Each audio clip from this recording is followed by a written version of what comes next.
o capítulo 17, eu fiz questão de ler apenas 3 versículos, e no livro de 1 Samuel, capítulo 17, versículos de número 34, 35 e 36, e eu quero repetir a leitura para nós meditarmos nesta palavra. Davi, entretanto, disse a Saul: teu servo toma conta das ovelhas de seu pai. Quando aparece um leão ou um urso e leva uma ovelha do rebanho, eu, Davi, vou atrás dele, atinjo com golpes e livro a ovelha de sua boca. Quando se vira contra mim, eu pego pela juba, atinjo com golpes até matá-lo. Teu servo é capaz de matar tanto o leão quanto um urso. Esse filisteu, incircunciso, será como um deles, pois desafiou os exércitos do Deus vivo. O Senhor me livrou das garras do leão e das garras do urso, me livrará das mãos desse filisteu. Qual a diferença entre um cristão vencedor e um cristão não vencedor? Eu respondo com base naquilo que iremos trabalhar nesta manhã. É a atitude. Existem tipos de cristãos, e quem diz isso é a Bíblia. Jesus, quando vai falar com a mulher de Samaria, no poço de Jacó, lá em Sicar, a Bíblia diz que a mulher, após fazer uma pergunta, Jesus dá uma resposta dizendo que chegará um tempo em que os verdadeiros adoradores adorarão o Pai em verdade. Então Jesus classifica 2 tipos de adoradores: os verdadeiros e os falsos. O profeta Malaquias, alçando a voz profeta, lá no capítulo 3 do seu livro, em um dos versículos vai dizer assim: outra vez vereis a diferença entre aquele que serve e não serve ao Senhor. Então existem cristãos diferentes. Cristãos que vivem o Evangelho e cristãos que não vivem o Evangelho. Então existe o cristão vencedor e o cristão que não é vencedor. Prova na Bíblia, é só você ler Apocalipse, capítulo 2 e 3. No final de cada carta que Jesus ordena João destinar às igrejas da Ásia Menor, vai estar assim: e ao que vencer, ou em algumas traduções, ao vencedor. Logo, se Jesus indica ao que vencer, traz o entendimento que dentre os cristãos haveriam aqueles que não venceriam. Ah, pastor, então o que está escrito lá em Romanos, capítulo 8, versículo de número 37, se não me foge a memória, dizendo que em Cristo Jesus somos mais do que vencedores, mas é preciso entender o texto. O que Jesus está dizendo que somos mais vencedores? Está no contexto do capítulo 8, a partir do versículo de número 32, porque o 31 vai dizer lá, se Deus é por nós, quem será contra nós? Aí o versículo 32 vai seguir uma lista de problemas que provavelmente todo cristão enfrenta: tribulação, fome, nudez, perseguição e etc. Aí Paulo vai dizer: em todas estas coisas. Que coisas? As coisas relacionadas por Paulo no versículo 32, 33, 34, até chegar ao 35, 36, 37. Aí Paulo vai dizer: em todas estas coisas vocês são mais que vencedores por aquele, ou seja, por Cristo Jesus, que nos amou. Agora, existem desafios que ou eu serei derrotado ou eu serei um vencedor, dependendo das minhas atitudes. E o texto que lemos mostra isto. Mostra um homem chamado Golias, um gigante, e mostra milhares de homens que compunham o exército de Israel. E até aquele momento, antes de Davi chegar no arraial, aonde estavam ali instalados, o exército de Israel, quem era o vencedor? Dentre milhares, era Golias. Todos os dias diz que Golias ia lá e gritava: dai-me um homem! Isto persistiu. Em um dia, Em 2 dias, 3 dias. O texto sagrado diz que isto perdurou por 40 dias. Por 40 dias. Golias ia afrontar o exército de Israel. Até que chegou Davi. E a Bíblia diz que Davi ouve o rumor de que Golias afrontava Israel. E é com base neste contexto e no texto que lemos que eu quero aplicar esta mensagem. 10 atitudes do vencedor. Para quem eu me direciono agora? A um vencedor? A uma vencedora? Ou a alguém que ficou com medo de tomar certas atitudes e acabou dentro de uma situação? Entendo o que eu estou dizendo. Dentro de uma situação você não conseguiu vencer. Na batalha entre Davi e Golias, há algumas que todos nós devemos colocar em prática. Algumas o quê? Algumas atitudes. A história da batalha entre Davi e Golias é uma das mais conhecidas e populares. Não apenas da Bíblia, mas de todo mundo. Se você perguntar para uma criança, seja ela crente ou descrente, se perguntar, já ouviu falar da história de Golias e Davi, o gigante e Davi? Ele vai falar, já ouvi dizer, aquele menino que venceu Golias com a pedrada na testa. A maior parte das crianças já ouviu falar da história desta batalha entre Davi e Golias.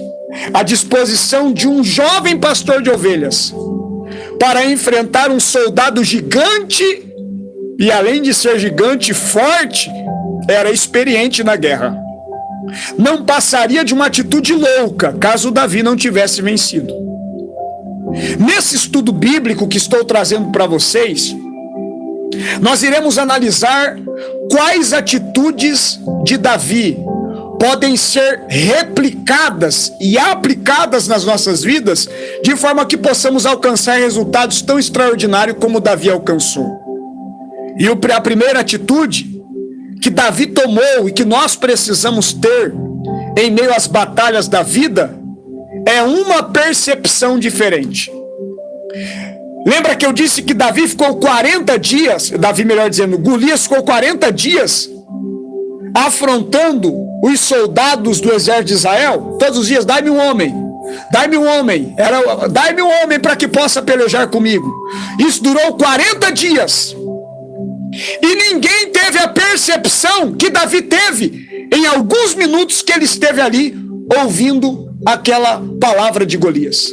O que em 40 dias milhares de soldados israelitas não tiveram a percepção, Davi, em alguns minutos, ao ouvir a frase de Golias, ele teve uma percepção.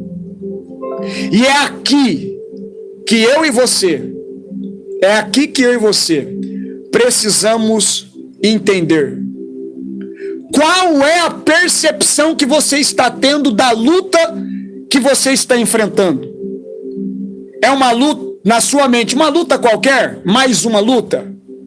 Ou de repente, você está tendo a percepção, e eu coloco aqui a palavra discernimento, de que por detrás desta luta e desta batalha, há as mãos ou os dedos sujos do adversário. Você está tratando esta situação como mais uma? Acendeu a luz amarela, chamando a sua atenção. Opa, esta luta não é luta qualquer. Davi, ele teve uma percepção diferente. Muitos desafios surgem diante de nós, todos os dias, mas não é algo exclusivo. Todas as pessoas em toda parte do mundo, nós temos aqui, irmãos no Brasil e fora do Brasil, que provavelmente estão enfrentando lutas tremendas. Independente do lugar, todos nós somos sujeitos a enfrentar desafios. De alguma forma, todos os dias somos desafiados. Não é porque você é crente, se você é católico, independente. Todos os dias nós temos desafio. Seja dentro de casa, fora de casa, no trabalho, na profissão, na empresa. Enfim, como patrão, como funcionário, como pastor, como membro. Todos nós enfrentamos desafios diários. Agora, a grande questão que intriga a maioria de nós é: Porque uns conseguem vencer e outros não. Davi e Golias nos dão resposta. Golias já desafiava o exército por 40 dias, como já disse. Mas todos, eu disse todos do exército de Israel, milhares de soldados tinham medo dele. Ninguém encontrava nenhuma forma de vencê-lo. No entanto, quando Davi ouviu a afronta de Golias, a sua atitude foi diferente. Sua atitude foi enfrentar o desafio, acabar com o gigante. Sabe por quê? Quando Davi ouve o que Golias fala, Davi tem o entendimento que Golias não está se levantando contra o exército homens de Israel, mas ele está se levantando contra o exército do Deus vivo. E aqui eu quero aplicar algo muito importante. Naquele tempo do Antigo Testamento, quando outras nações ou pessoas se levantavam contra Israel, Deus se levantava para proteger o seu povo. Por quê? Porque Deus tratava os filhos de Israel como a menina dos olhos dele. Quem mexia com os filhos de Israel, que era o povo de Deus, estava mexendo contra o próprio povo de Deus.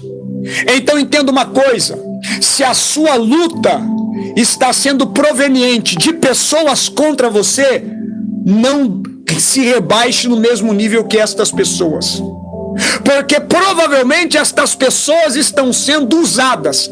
Entenda de uma vez por todas isso. Um ser humano não pode ser cheio, possuído ou influenciado por duas divindades ao mesmo tempo. Ou o ser humano é cheio de Deus, ou o ser humano é cheio de si, vazio de Deus, ou o ser humano é cheio do espírito maligno. Ponto. É uma verdade absoluta. É por isso que Jesus vai falar sobre a possessão e a libertação de alguém, e Jesus vai dizer assim nos evangelhos: se uma pessoa que teve um encontro comigo recebeu o Espírito para regeneração, e o Espírito fez a limpeza que através da palavra do Evangelho é realizada no ser humano, se esse ser humano agora que tinha demônios no seu corpo, e esses demônios saíram, e eles saíram, os demônios saíram deste corpo, mas eles voltam, de tempo em tempo eles voltam para ver se a casa está ocupada ou não. Aí Jesus diz: se estes demônios encontrarem esta casa vazia e ornamentada, ele volta, mas não volta sozinho não, ele traz 7 consigo, e o estado desta pessoa, o último estado dela se torna pior do que o primeiro. Então uma pessoa ou tem a presença de Deus, ou tem a ausência da presença de Deus e é cheia de si, ou ela tem a presença do diabo. Ponto. Mas eu falo a pessoas aqui que tem dentro de si a presença do Espírito de Deus. Louvado seja o nome do Senhor. E entenda uma coisa: quem se levanta contra você está se levantando contra o teu Deus. É por isso que Paulo vai recomendar a igreja de Roma, lá no capítulo 12, em um dos versículos, dizendo: olha, minha é a vingança. Você não precisa se vingar de ninguém, você não precisa fazer justiça com as suas próprias mãos. O que você precisa é confiar que quem mexe com você está mexendo com o seu Deus. Louvado seja o nome do Senhor. Pastor, mas isso é no Antigo Testamento, vou provar no Novo Testamento. A Bíblia diz em Atos capítulo 9 que Jesus se encontra com um homem chamado Saulo, que faz referência a ser de Tarso. E quando Jesus se encontra com Saulo e ele cai por terra, a palavra de Jesus para ele é: Saulo, Saulo, por que é que tu me persegues? Aí eu pergunto: quem Saulo estava perseguindo? Literalmente Jesus? Ou eram os que compunham o corpo de Cristo, que era a igreja primitiva? Literalmente falando, eram os membros da igreja primitiva. Mas quem tocava nos membros da igreja primitiva que compunham o corpo de Cristo, estava tocando no próprio Cristo. Se a igreja é o corpo de Cristo, quem toca na igreja está tocando em quem? Está tocando no próprio Cristo. Louvado seja o nome do Senhor. Então tenha o discernimento. para tomar a atitude certa, porque o vencedor é aquele que discerne e tem uma percepção diferente. Segunda atitude de um vencedor: minha vida vai melhorar, a sua vida, a minha vida, a nossa vida pode melhorar. A história de Davi e Golias é um maravilhoso exemplo de como devemos aproveitar as oportunidades que o Senhor Deus coloca diante de nós. Então, a segunda atitude para ter uma melhora de vida e ser vencedor é não perder a oportunidade.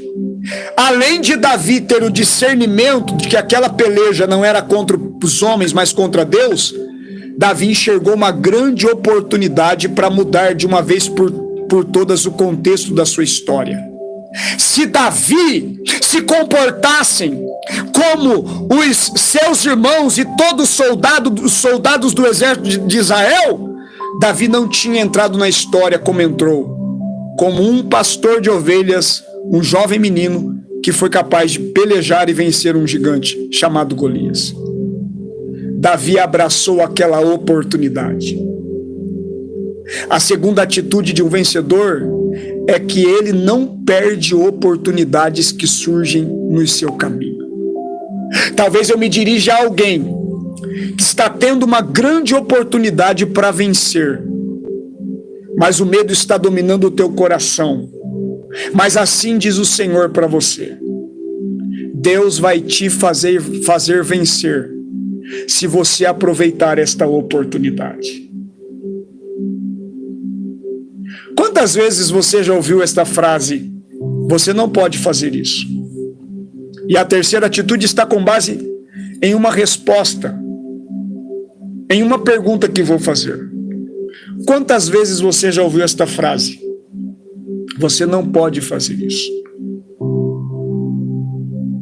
E diante desta frase você se acuou, você desistiu, e aí consequentemente você fracassou.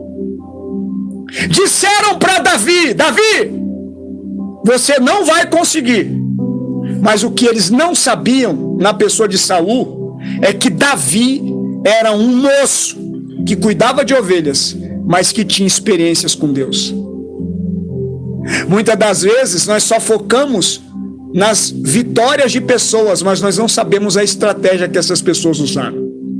Oh, nós admiramos, aquela pessoa venceu na vida. Mas por que ela venceu? Há uma história por detrás dos bastidores. Há uns acontecimentos por detrás das cortinas. Quem está em um ambiente de um teatro só vê a encenação dos artistas, mas não sabe o preço que eles pagaram para decorar aquelas falas e também se comportarem de maneira técnica após muitos dias e talvez até anos de preparação. Quem vê um filme que lança nos cinemas não sabe o trabalho que deu para aqueles artistas, para aqueles atores, os diretores, aqueles homens que trabalham na cinematografia tiveram para poder trazer aquele lançamento daquele filme. Tem gente que só aplaude as nossas vitórias, mas não sabe quais foram as estratégias que nós tivemos que usar para alcançar a vitória. Disseram para Davi: você não pode fazer isso. Mas Davi diz: eu de fato não posso, mas eu sirvo um Deus que pode. A terceira atitude de alguém que é vencedor é que ela não confia somente na sua própria capacidade de vencer. Eu vou repetir: pessoas que vencem são pessoas que não confiam somente na sua própria capacidade, mas confia no Deus que capacita. A quarta atitude de um vencedor é que ele tem decisão pautada ou fundamentada na sua fé e na sua sinceridade. Davi, ele estava determinado a lutar, mas porque ele tinha uma fé sobrenatural. Imagine você. Vamos trazer aqui o entendimento de forma aplicável. Imagine você diante de um homem ou de uma mulher, no caso você feminina, de 3 metros de altura aproximadamente, com escudo, capacete, dizendo, ó, vem pra batalha. Eu tenho 1,69 m, provavelmente daria quase 2 de mim. Eu peso 50 quilos, não é pra zombar, hein? 50 quilos. Imagine um homem com aproximadamente 3 metros de altura e centenas de quilos, com a armadura e ainda com escudeiro. E você sem espada, sem escudo, sem capacete, apenas com, no que nós chamamos hoje, um estilingue na mão, com 5 pedras. O que seria isso diante de uma visão natural? Loucura! Mas Davi tinha uma fé sincera no Deus Todo-Poderoso. É por isso que quando Davi vai para o campo de batalha, o gigante tenta zombar dele, dizendo, tu vens, porventura, sou eu algum animal para você vir com pau e pedra para me atingir? Aí Davi olha para Golias e diz, ó, tu vens contra mim, com espada, com lança, com capacete, com escudo, mas eu vou contra ti, em nome do Senhor dos Exércitos. A segurança de Davi estava firmada em Deus. Que você tenha uma fé sincera e uma motivação segundo o coração de Deus. Davi era um homem que tinha experiência com Deus. E esta é mais uma atitude de quem quer vencer. Você precisa ter experiências com Deus. A confiança de Davi não era sem causa.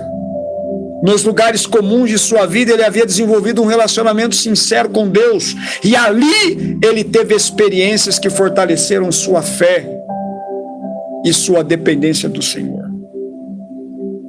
Antes de derrubar Golias, precisamos matar os leões e os ursos que atacam o nosso quintal. Tem gente perdendo, porque antes de vencer o problema maior, não consegue vencer os menores.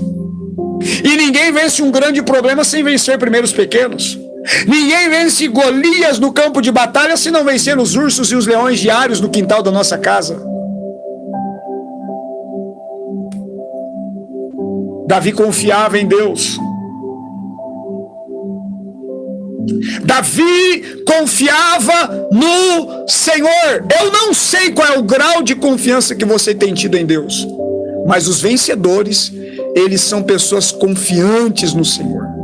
São pessoas que podem estar no pior conflito da sua existência terrestre, mas eles confiam no Senhor.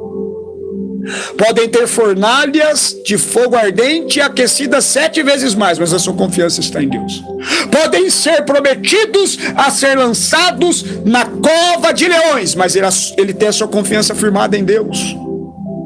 Podem passar no vale da sombra e da morte, mas ele tem a sua confiança firmada em Deus. Davi fez o seguinte: ele confiou ao Senhor. E com isso, com base nas suas experiências que ele tinha tido com Deus, ele não temeu o desafio de lutar contra o gigante. Lute, mas lute com o que Deus te dá. Lute, mas lute com o que o Senhor te deu. A Bíblia diz, Paulo escrevendo em uma das suas cartas paulinas, ele vai dizer assim: porque Deus não nos deu um espírito de medo e de covardia, mas Ele nos deu o espírito de ousadia e de coragem. O espírito espírito que Deus compartilhou conosco é um espírito que nos reveste de poder, de autoridade. É por isso que não devemos temer as batalhas da vida, porque tem um texto que diz que maior é aquele que está conosco. Deus é maior. E se Deus é conosco, quem será capaz de ser contra nós? O que Davi fez? Quando Saul tentou ajudá-lo naquela batalha, Saul olhou para Davi: tá bom, tu é um menino e quer ir para a batalha, mas tu não pode do jeito que tu tá não, vou te dar minha armadura para você, veste ela. E Davi, para se submeter ao rei, até vestiu a armadura. Porque uma coisa é eu lutar com aquilo que é meu, que eu tenho. E uma coisa é eu lutar com aquilo que não me pertence, que é de outra pessoa e que eu não sei usar. Se me der agora um arco e flecha, se me der agora na minha mão um arco e flecha, eu vou deduzir que sei usar, por ver as pessoas usarem. Mas na minha mão, aquela arma pode se tornar um perigo. Por quê? Eu não sei usar na prática. Eu tenho uma dedução de como usa, mas eu não sei usar na prática. Se derem uma arma de fogo para você, minha irmã, para você, meu irmão, mulher ou homem, que nunca pegou uma arma de fogo, e pegarem, atira aí. Dependendo do jeito que você atirar, você se machuca. Dependendo do tipo de arma, o calibre da arma, esta arma pode ser um perigo na sua mão. Não por não saber usar e ferir outros, mas às vezes por ferir você mesmo. O impacto de algumas armas, quando você aperta o gatilho, ela vem sobre você. Então tem um jeito de pegar a arma. Se me derem uma espada, eu posso deduzir como usá-la, mas na prática eu não sei como usá-la. Então vitórias são certas quando nós lutamos com as armas certas e com armas que sabemos usar. A Bíblia diz de uma família de discípulos, em Atos dos Apóstolos, que surgiram no cenário bíblico, Lucas relatando que esta família era composta de alguns jovens e homens. E aí eles estavam ouvindo que Paulo estava orando por pessoas endemoniadas e elas eram libertas. Aí eles procuraram saber onde tem um endemoniado. Vamos lá, que assim como Paulo expulsa, nós vamos expulsar também.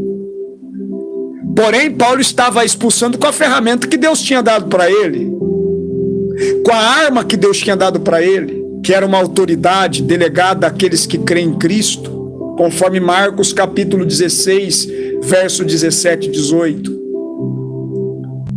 Aí a Bíblia diz que eles foram lá e eles faziam assim, em nome para o endemoniado: em nome do Cristo que Paulo prega, esconjuro-vos que se retirem deste corpo. Aí os demônios olharam para eles e disseram: conheço Paulo, conheço Cristo e bem sei quem é Paulo, mas e vocês quem são? E os demônios bateram naqueles meninos, porque estavam tentando fazer algo com a ferramenta que não pertencia a eles e de forma errada. Deus te deu autoridade, e é pela autoridade que Deus te deu que você vai vencer esta batalha. Para encerrarmos e resumir as 10 atitudes, Davi venceu porque ele tinha uma visão espiritual. E se você não tiver uma visão espiritual das coisas que acontecem ao teu redor, infelizmente, eu tenho que te dizer uma verdade: você correrá o risco de não vencer esta batalha. A 9ª atitude é que eu e você, nós não podemos ser complicados. O vencedor, ele não complica mais as coisas, ele descomplica. Sabe por quê? Porque Davi nos ensina que um simples estilingue e uma pequena pedra podem mudar o rumo e a história de uma nação. Quando quem as está utilizando é comprometido ou uma comprometida serva do Deus Altíssimo. Porque o que vai garantir a vitória não é a ferramenta que tem na sua mão. O que vai garantir a vitória é o Deus que vai lhe usar com a ferramenta que está nas suas mãos. Eita! Para Deus fazer grandes coisas, Ele não precisa de grandes ferramentas. Para Deus fazer grandes coisas, Ele usa pequenas coisas. Com Moisés, na travessia do Mar Vermelho, Ele usou uma vara de madeira. Com os filhos de Israel que estavam com sede, Ele usou uma rocha que brotou água. Para os filhos de Israel que estavam sendo acometidos por um juízo divino, por uma maldade que fizeram, por adorarem os bezerros de ouro, uma pequena serpente erguida foi capaz de trazer livramento para os filhos de Israel. Na mão de Davi foi uma pedra. Na mão de Elias foi uma capa. Na mão de Eliseu foi a mesma capa que Elias usou. Na mão do menino, no meio da multidão, no deserto, faminta, vendo Jesus ensinar, foi 5 pães e 2 peixinhos. Deus não precisa de grandes coisas para realizar grandes coisas. Para Deus realizar grandes coisas, Ele usa coisas pequenas. Talvez o que você tem nas mãos é insignificante para você, mas para Deus é o suficiente para Ele operar um grande milagre e te fazer vencedor. A última atitude que Davi tomou foi ir de frente com o gigante. Não tem como você vencer dando as costas para o seu adversário. Não tem como você vencer indo para a direita ou para a esquerda. Você tem que ir de frente. Indo de frente, mas não tirando o olho do alvo. Hebreus 12:2 diz: olhando para Jesus, autor e consumador da sua fé. É em nome de Jesus que você vai vencer, indo de frente com este problema. Fique com esta palavra no teu coração, em nome de Jesus. Fique com esta palavra no teu coração, em nome